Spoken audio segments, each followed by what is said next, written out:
할렐루야. 이제 우리 하나님 말씀 같이 보겠습니다. 오늘 은혜 받을 하나님의 말씀은 예레미야 1장 17절부터 19절까지 말씀입니다. 구약성경책 1051쪽입니다.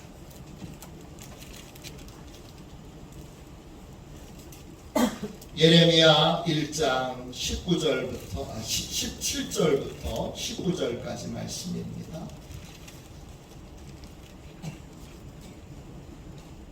17절부터 우리 19절까지 같은 한 목소리로 우리 귀한 말씀을 읽도록 하겠습니다. 같이 함께 다 찾으셨으면 한 목소리로 예레미야 1장 17절부터 19절까지 말씀입니다. 같이 읽습니다. 그러므로 너는 내 허리를 동이고 일어나 내가 내게 명령한 바를 다 그들에게 말하라. 그들 때문에 두려워하지 말라. 내가 그들 앞에서 두려움을 당하지 않게 하리라. 보라, 내가 오늘 너를 그 온 땅과 유다 왕들과 그 지도자들과 그 제사장들과 그 땅 백성 앞에 견고한 성읍 쇠기둥 노성벽이 되게 하였은즉 그들이 너를 치나 너를 이기지 못하리니 이는 내가 너와 함께하여 너를 구원할 것임이니라. 여호와의 말이니라. 아멘. 할렐루야. 승리의 약속, 승리의 약속, 이런 제목으로 같이 은혜 나누겠습니다. 주님의 약속을 붙들고 승리하는 삶을 사시는 저와 여러분이 되시기를 축원합니다. 우리 앞에 좌우 옆에 계신 분하고 이렇게 한 번 더 고백합시다. 약속을 붙들고 승리하는 성도가 되겠습니다. 할렐루야. 우리 성경에 나오는 수많은 약속들을 앞으로 주일마다 한 3, 4년 정도 계속해서 살펴볼 예정입니다. 오늘 승리의 약속, 이런 제목입니다. 종교개혁자 마틴 루터의 아내는 카타리나 폰 보라입니다.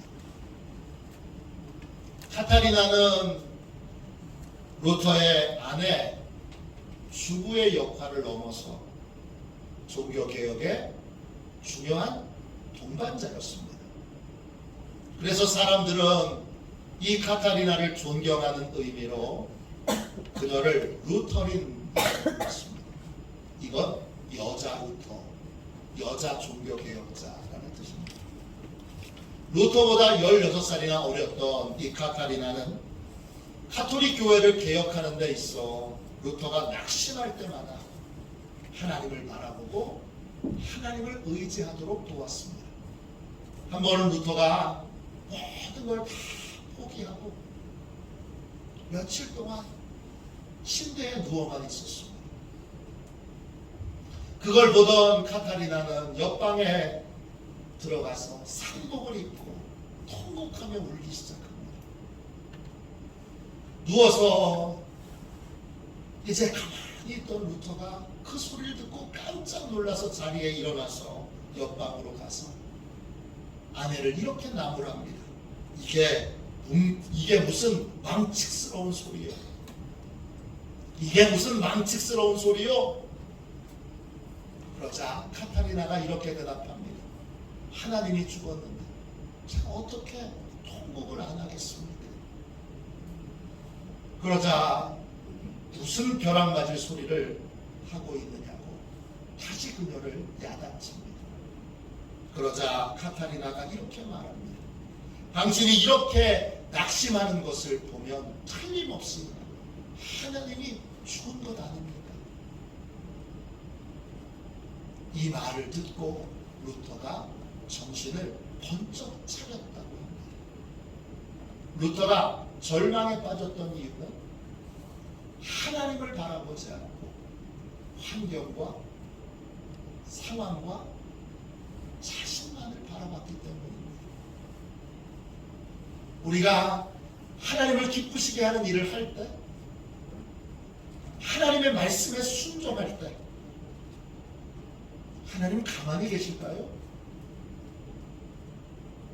하나님 아무것도 안 하고 방관자로 그래 얼마나 잘하나 보자 이렇게 보고 계실까요? 아닙니다. 절대 아닙니다.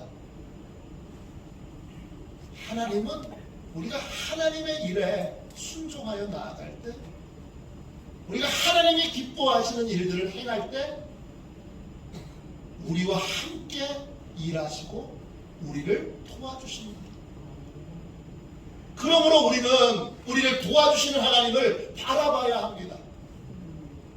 여러분이 마음에 실망하고 낙심하고 그리고 자포자기하며 힘들어하는 이유는 하나입니다. 믿음으로 하나님을 바라보고 있지 않기 때문입니다. 하나님을 바라봐야 낙심하지 않습니다. 하나님을 바라봐야 여러분 승리할 수 있습니다. 그럼 구체적으로 하나님은 하나님의 말씀에 순종하는 사람을 어떻게 도우실까요?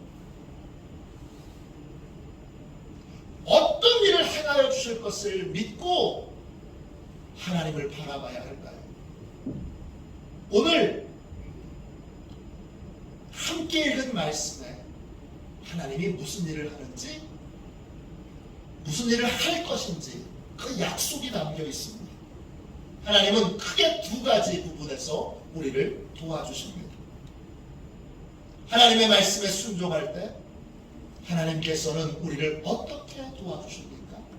첫 번째, 외부의 공격으로부터 우리를 보호해 주십니다. 오늘 말씀 17절 보세요. 그러므로 너는 내 허리를 동이고 일어나 내가 내게 명령한 말을 다 그들에게 말하라. 그들 때문에 두려워하지 말라. 내가 그들 앞에서 두려움을 당하지 않게 하리라. 이 말씀은 하나님께서 예레미야 선지자에게 해주신 말씀이에요. 예레미야는 이스라엘이 남과 북으로 나눠진 상태에서 남유다 왕국에서 40년 동안 활동했던 예언자입니다. 요아스 왕 때부터 예언을 시작해서 유다 왕국이 멸망할 때인 시드기야 왕까지 하나님의 말씀을 전했던 예언자가 예레미야입니다. 그의 아버지는 제사장 힐기야였고 그는 결혼하지 않고 평생 독신으로 지내면서 이스라엘 백성들에게 하나님의 말씀을 전합니다. 하나님은 타락한 여러 나라와 민족들을 개혁하는 도구로 예레미야를 쓰십니다. 예레미야 1장 9절 10절에 이런 말씀이 있습니다. 보라, 내가 내 말을 내 입에 두었노라. 보라, 내가 오늘 너를 여러 나라와 여러 왕국 위에 세워 내가 그것들을 뽑고 파괴하며 파멸하고 넘어뜨리며 건설하고 심게 하였느니라 하시니라. 하나님이 예레미야를 세워서 여러 나라와 여러 왕들을 뽑고 파괴하고 파멸하고 넘어뜨리고 건설하고 심는 도구로 쓰시겠다고 말씀하셨습니다. 꼭 맹지를 개간하는 것과 같습니다.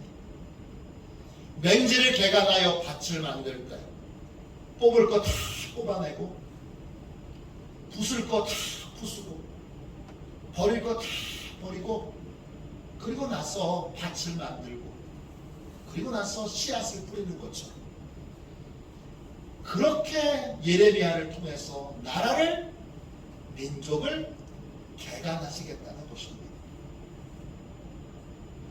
예레미야가 이런 일을 해야 하는데 사람들이 좋아할까요? 사람들이 환영할까요? 아닙니다. 사람들의 엄청난 미움과 또 박해를 예레미야가 받습니다.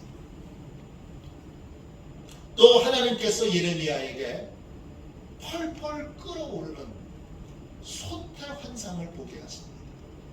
예레미야 1장 13절 14절입니다. 내가 무엇을 보느냐 대답하되 끓는 가마를 보나이다. 그 민면이 북에서부터 기울어졌나이다 하니 여호와께서 내게 이르시되 재앙이 북방에서 일어나 이 땅의 모든 주민들에게 부어지리라.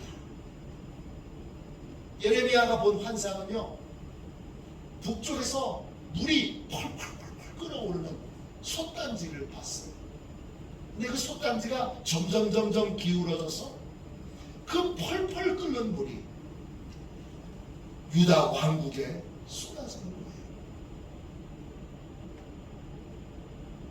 북쪽으로부터 큰 재앙이 임하게 될 것에 대한 환상입니다.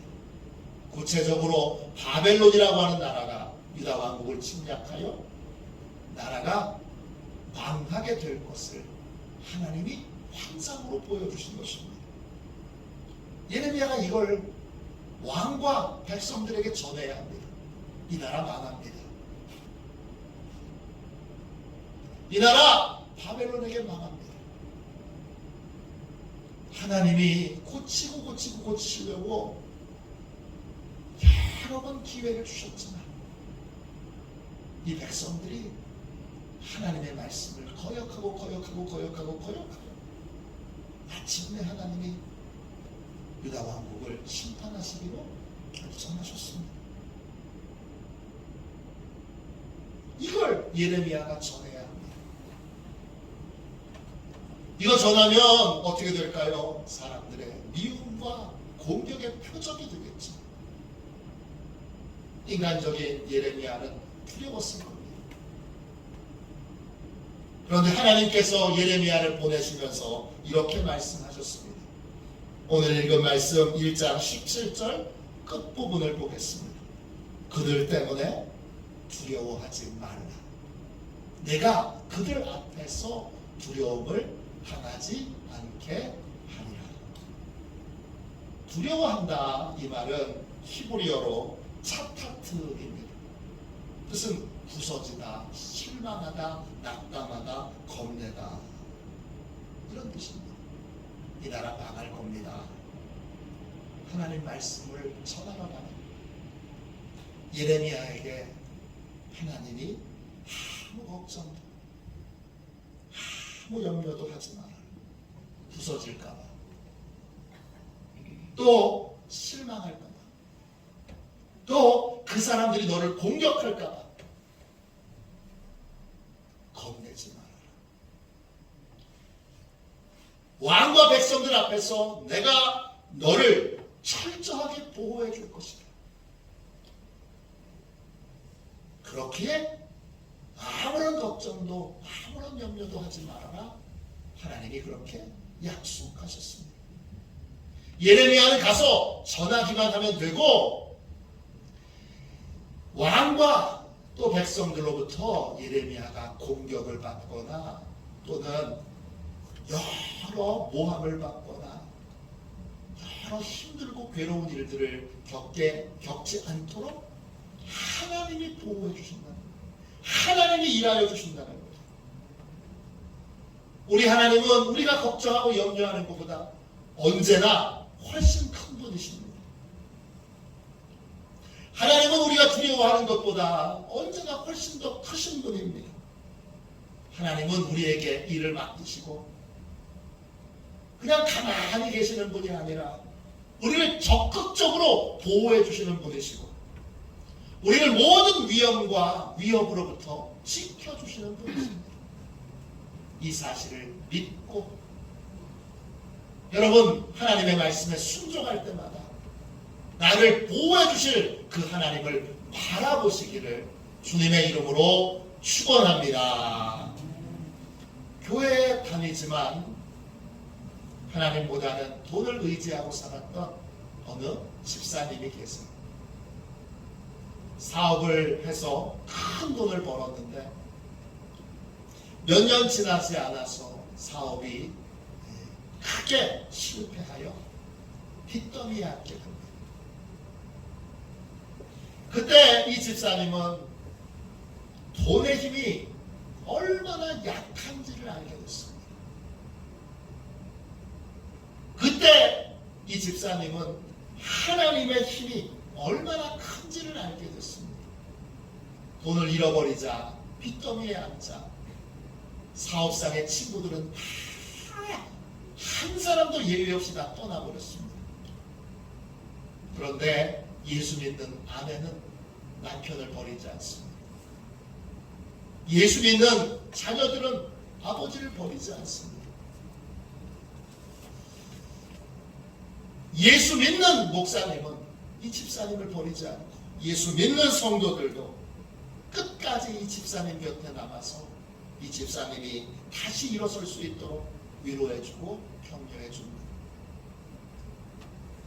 그때 집사님은 내가 돈을 의지하고 그리고 하나님을 의지하지 않고 살아왔던 것을 진심으로 반성하고 회개하게 됩니다. 집사님은 실패를 통해 중요한 것을 깨달았다고 고백합니다. 그는 이렇게 고백합니다. 저는 너무나 작은 돈을 잃고 너무나 큰 하나님을 얻었습니다. 저는 너무나 적은 돈을 잃고 너무나 큰 하나님을 얻었습니다. 하나님을 만난 이후 이 집사님은 기도할 때마다 이렇게 하나님께 부르짖었습니다.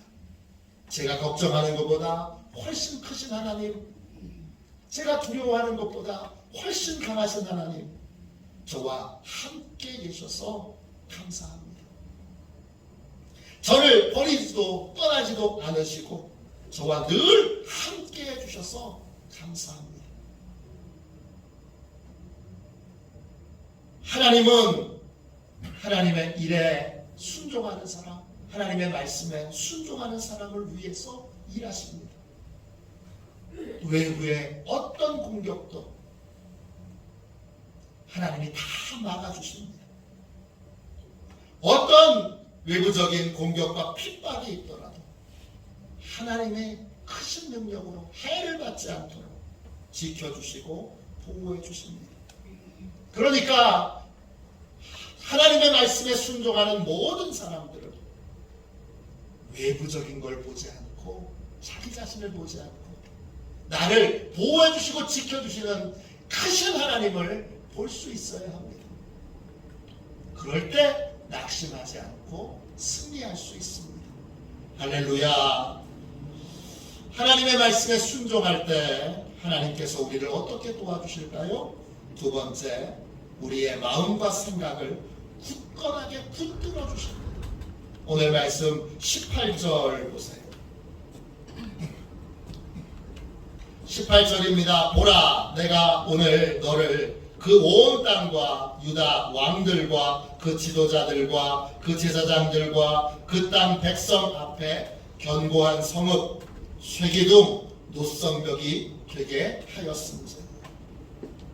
하나님께 순종하는 사람이 외부적인 공격, 그것을 하나님이 막아준다는 것을 알고 믿지만 또 한 가지 불안하고 걱정되는 것이 있는데 그건 뭐냐 하면 나의 믿음이 흔들릴까 봐 걱정입니다. 내가 믿음이 흔들리면 어떡하지? 이게 걱정입니다. 하나님께서 하나님의 말씀에 순종하는 우리의 믿음을 견고한 성읍으로 보호해 주시고 쇠기둥 같은 믿음으로 노성벽 같은 믿음으로 어떤 상황에도 흔들리지 않는 그러한 견고한 믿음으로 붙잡아 주신다고 약속하십니다. 견고한 성읍에서 그 견고하다는 말은 히브리어로 밉자르입니다. 뜻은 주위를 애워싼다 이런 뜻도 있고 닷집을 만든다 이런 뜻도 있어요. 닷집이라는 건 뭐냐 하면 여러분 조선시대 왕 보시면 그 궁궐 안에 왕이 있는 곳은 또 집이 또 하나 세워져 있잖아요. 그게 닷집이에요. 지붕이 이중으로 있는 집이 닷집이에요. 하나님이 우리를 보호하시는데 그 견고한 성읍으로 보호하시는데 어떻게 보호하시느냐? 사방을 에워싸서 보호하시고 그 다음에 이중으로 뚜껑을 덮으셔서 지붕을 이중으로 만드셔서 우리를 보호해 주시는 거예요. 뭘 보호하실까요? 우리 자신을 보호할 뿐만 아니라 가장 중요한 하나님에 대한 믿음을 보호해 주시는 거예요. 견고한 성읍 안에 우리의 믿음을 하나님이 그 안에 두셨어. 우리의 마음과 생각을 그 안에 두셨어. 외부의 어떤 위협과 공격에도 흔들리지 않도록 우리를 보호해 주시는 거예요. 또 우리의 믿음을 하나님은 쇠기둥과 노성벽이 되게 하세요.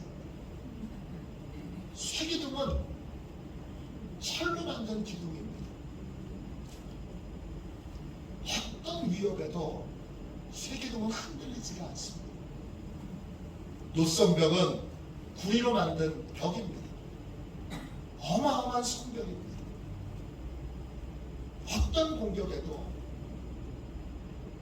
쇠기둥과 노성벽 같은 믿음의 사람은 흔들리지 않습니다.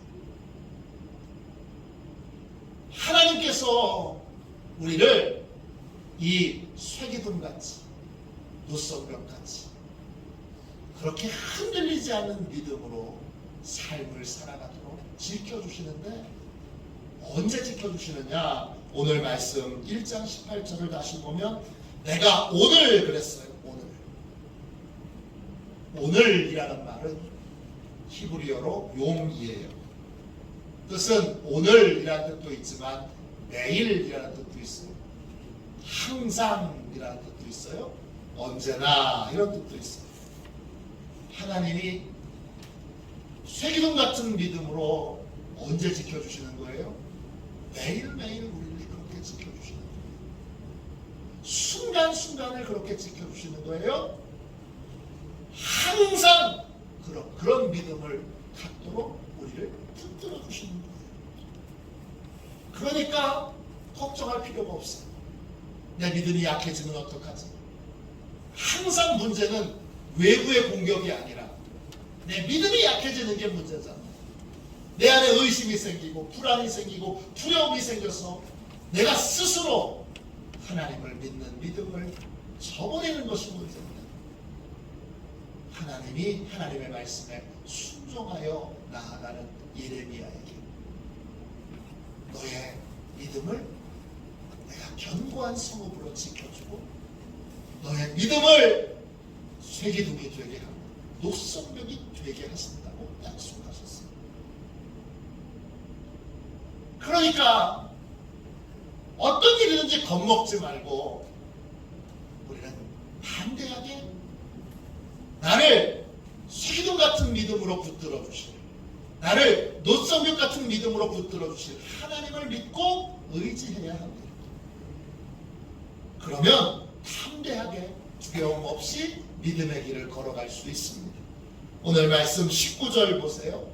예레미야 1장 19절입니다. 그들이 너를 치나 너를 이기지 못하리니 이는 내가 너와 함께하여 너를 구원할 것임이니라.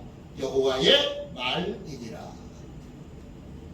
예레미야가 심판의 말을 전할 때 유다 왕과 또 백성들이 예레미야를 치려고 공격하려고 막 달려들 것 아닙니까? 그때 친다는 말은 히브리어로 라참입니다. 뜻은 삼켜버린다는 뜻입니다. 유다 왕과 신하들이 보기에 예레미야 얼마나 만만해 보입니다. 혼자인 줄 알고 만만하게 보고 그냥 삼켜버릴 듯이 달려들어서 뭉개버리려고 하는데 예레미야는 혼자가 아닙니다.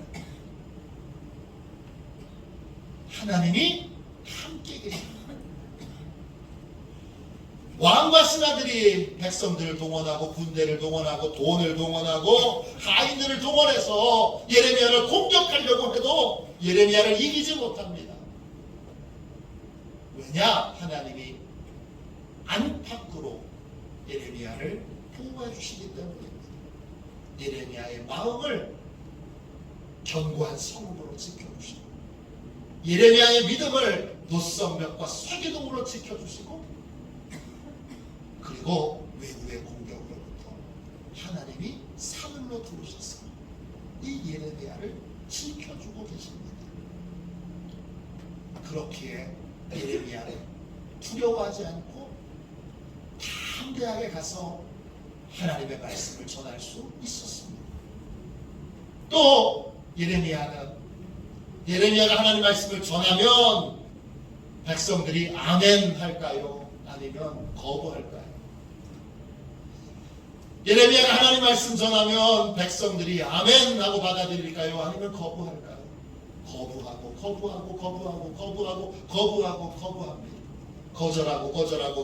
거절합니다. 그런데 노성벽과 같은 쇠기둥과 같은 믿음으로 하나님이 지켜주시니 예레미야는 계속 반복되는 거절과 거부에도 낙심하거나 절망하지 않습니다. 거절당하는 건 아픈 일입니다. 또 거절당하는 건 항상 상처가 됩니다. 사람들은 대부분 한 번의 거절도 크게 낙심합니다. 다윗 왕에게 책사, 전략가 아히도벨이라는 사람이 있습니다. 다윗이 만난 사람 중에 가장 지혜로운 사람입니다. 그런데 아들 압살롬이 반란을 일으켰을 때 압살롬이 사람들의 지지를 받자 이 아히도벨이 다윗을 버리고 압살롬의 책사가 됩니다. 다윗이 압살롬을 피해서 예루살렘 성을 떠나서 피난 갔을 때 아히도벨이 책략을 압살롬에게 말합니다. 지금 다윗은 지치고 약해져 있습니다. 이 밤에 도망가는 다윗을 따라가면 그를 죽일 수 있으니 제게 군사 12,000명만 주십시오. 그러면 다윗을 죽이겠습니다. 그런데 압살롬이 아히도벨의 조언만 들은 것이 아니라 또 다른 조언자인 후세라고 하는 사람에게 묻습니다. 당신은 어떻게 생각하세요? 그러자 후세가 이렇게 조언합니다. 다윗은 쉽게 죽일 수 있는 인물이 아닙니다. 전국에서 군사를 다 모으셔서 잘 준비를 갖춘 상태에서 전쟁을 해야 합니다. 압살롬이 아히도벨과 후세의 조언 중에 누구의 조언을 들었을까요? 후세의 조언을 듣습니다. 아히도벨은 압살롬이 자신의 조언을 거절했다는 사실에 큰 충격을 받습니다. 그리고 깊은 슬픔에 빠져 집에 돌아가서 자살합니다. 사무엘상 17장 23절.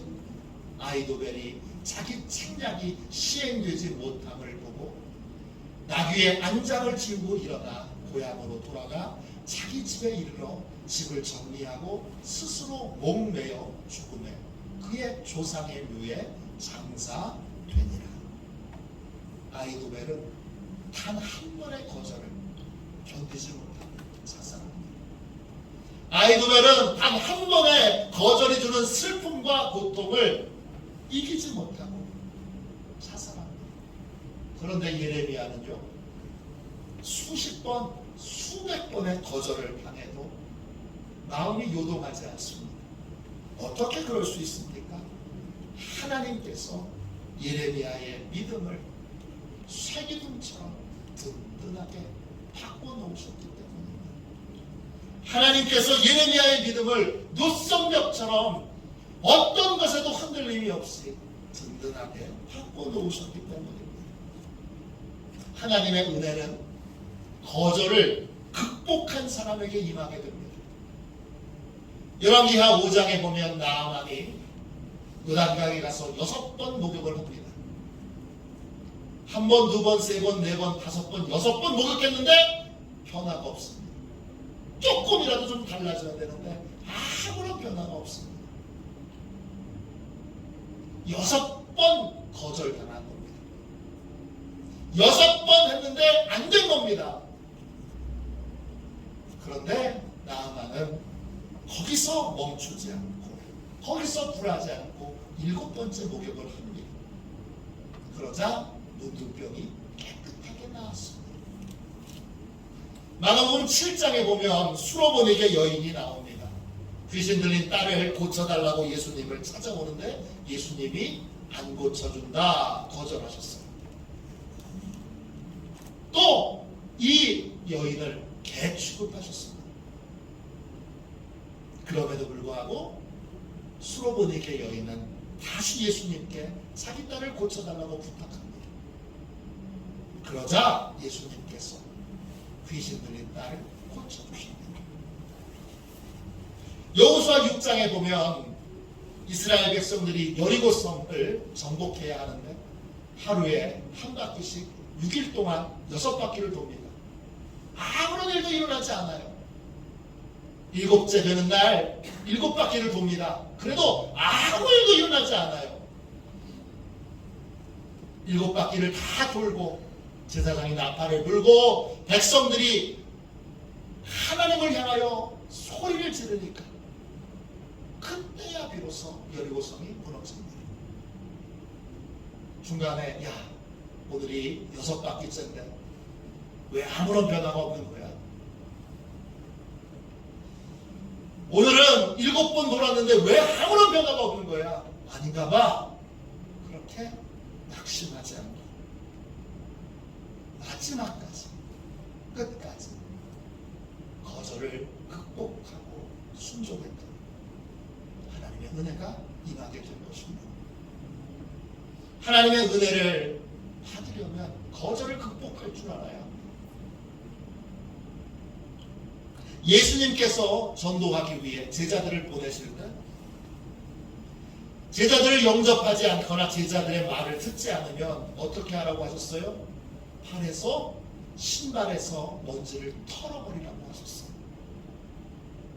마태복음 10장 14절입니다. 누구든지 너희를 영접하지도 아니하고 너희 말을 듣지도 아니하거든 그 집에나 성에 나가 너희 발의 먼지를 떨어버리라 하셨어요. 왜 먼지를 떨어버리라고 하신 거죠? 이게 뭐죠? 거절의 경험을 떨쳐버리라는 것입니다. 실패의 경험을 떨쳐버리라는 것입니다. 거절한 것에 묶여있고 매여있어서 나 거절당했으니까 나는 전도하는 데 잘 안 맞는 사람이야. 나 실패했으니까 나 전도하는 데 잘 안 맞는 사람이야. 그러지 말고 그 실패의 경험을 거절의 경험을 떨쳐버리라는 겁니다. 떨쳐버릴 수 있는 힘은 어디서 오는 거죠? 하나님이 우리의 마음을 노석매과 같이 쇠기둥과 같이 붙들어 주십니다. 그까지가 아무것도 아니야. 실패의 경험이 아무것도 아닌 일로 그렇게 여러분 털어버릴 수 있게 되는 것입니다. 제자들도 전도자였던 바울도 발의 먼지를 떨어버린 적이 있습니다. 이들도 거절당한 경험이 있고 전도에 실패한 경험이 많이 있었다는 겁니다. 그런데 어떻게 했죠? 발의 먼지를 털어버리고 나는 전도에 안 맞아. 내가 전도하면 실패해가 아니라 이건 어쩌다가 일어난 일이야. 이거는 거절 당할 수도 있지. 한 번 거절 당한 걸로 복음 전하는 걸 포기했어야 되나? 그러고는 발에 먼지를 떨어버리고 다시 자라라고 다시 복음을 전했던 것입니다. 예레미야도 마찬가지입니다. 유다 왕과 백성들에게 수백 번 거절당합니다. 그런데 주눅이 들거나 절망하지 않습니다. 그도 발에 먼지를 떨어버리고 다시 하나님 말씀을 왕에게 전하러, 백성들에게 전하러 갑니다. 왜냐? 하나님이 그 마음과 생각을 쇠기둥과 노성벽이 되도록 붙잡아 주고 계시기 때문입니다. 하나님께서 쇠기둥과 노성벽 같은 믿음의 사람으로 변화시켜 주신 분은 어떤 상황이나 어떤 환경에도 굴하거나 낙심하지 않습니다. 이런 사람은 세상이 감당할 수가 없습니다. 히브리서 11장 38절입니다. 이런 사람은 세상이 감당하지 못하느니라. 세상을 이기는 방법, 세상이 흔들리지 않는 방법, 세상을 휘고 흔드는 방법, 그건 우리를 보호해 주시는 하나님을 굳건하게 바라보는 것입니다. 하나님을 바라보면 하나님이 우리를 견고한 믿음의 사람이 되도록 변화시켜 주십니다. 그러면 세상이 우리를 감당할 수 없습니다. 그러면 우리가 넉넉하게 세상을 이길 수 있습니다.